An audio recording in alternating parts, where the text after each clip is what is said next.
জানেন এই কুলাঙ্গার মুজতবা খন্দকার আমাদের প্রাণের ম্যামকে কুলুপ্তি করার পর 24 ঘন্টা অতিবাহিত হয়ে গিয়েছে, এখন পর্যন্ত রাষ্ট্র তার বিরুদ্ধে কোনো ব্যবস্থা গ্রহণ করে নাই।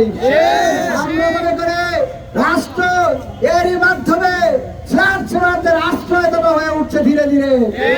আমরা ঢাকা বিশ্ববিদ্যালয়ের শিক্ষার্থীদের পক্ষ থেকে হুঁশিয়ারি করে বলে দিতে চাই, আমরা দেখতে পাই নারীদের উপরে একের পর এক বিভিন্ন ধরনের ফ্ল্যাশ শেমিং করা হয়, কুরুচিপূর্ণ মন্তব্য করা হয়। সে যেই দলেরই হোক না কেন তার বিরুদ্ধে কোনো ব্যবস্থা গ্রহণ করতে আমরা দেখি নাই।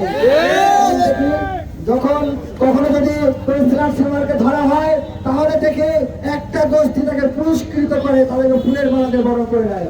আমরা আজকের এই প্রোগ্রাম থেকে এর তীব্র নিন্দা এবং ধিক্কার জানাচ্ছি।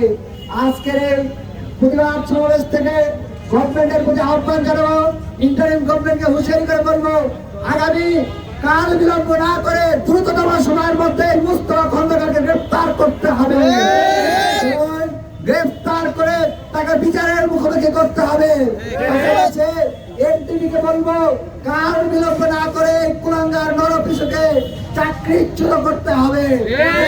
যদি তা না করেন তাহলে আমরা মনে করবো এনটিভি আর জনগণের টিভি নাই, সেটি সেমারদের টিভি হয়ে গিয়েছে।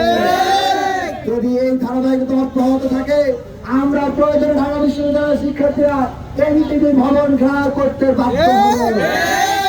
একই সাথে আমরা হুঁশিয়ারি করে বলে দিতে চাই, আমরা দেখি কতিপয় রিলস ব্যবসায়ী যারা রিলসের মাধ্যমে আয় করেন, এরকম কতিপয় সিলেক্টিভ অংশ তারা টার্গেট করে নারীদের কুরুচিপূর্ণ ভিডিও তৈরি করেন এবং ইন্টারনেটে ছাড়েন এবং কুরুচিপূর্ণ ক্যাপশন দিয়ে টিআরপির আশায়, অধিক ভিউয়ের আশায় এ ধরনের ভিডিওগুলো করেন। আমরা দেখেছি আমাদের ডাকসুর গণতান্ত্রিক সম্পাদক জুমা, তারপরে সদস্য রাফিয়া সহ অনেক মেয়েদের এবং নারী শিক্ষকদের, শিক্ষিকাদের টার্গেট করে এ ধরনের ভিডিও বানানো হয়। আমরা যদি হাতে হাতে ধরতে পারি এই ধরনের রিলস ব্যবসায়ীদের হুঁশিয়ারি করে বলে দিতেছি, আমরা যদি ধরতে পারি আপনাদের কিন্তু হাত পা ভেঙে দিব। আমরা নারীদের অপমান, নারীদের টার্গেট করে এই ধরনের কুরুচিপূর্ণ ক্যাপশন দিয়ে ভিডিও বানানো আমরা আপনাদের একদম পিডিএ সোজা করে দেবো, কিভাবে ভিডিও বানানো আমি দেখে নিব। আমি হুঁশিয়ারি করে বলে দিতে চাই, এখনো সময় আছে। যদি আপনারা না সুতরাং নিজেদেরকে যদি না সুতরাং এবং নারী বান্ধব না হন তাহলে আপনাদেরকে আমরা যেভাবে হোক খুঁজে বের করে আপনাদের বিচারের মুখোমুখি করবো। ভিডিও দিয়েছেন সাংবাদিক বন্ধুদের মাধ্যমে, তাদের কাছে সুস্পষ্ট বার্তা দিচ্ছি, এখনো সময় আছে। এই ধরনের কুরুচিপূর্ণ ভিডিওগুলো দ্রুত নামিয়ে ফেলুন এবং ক্ষমা চান।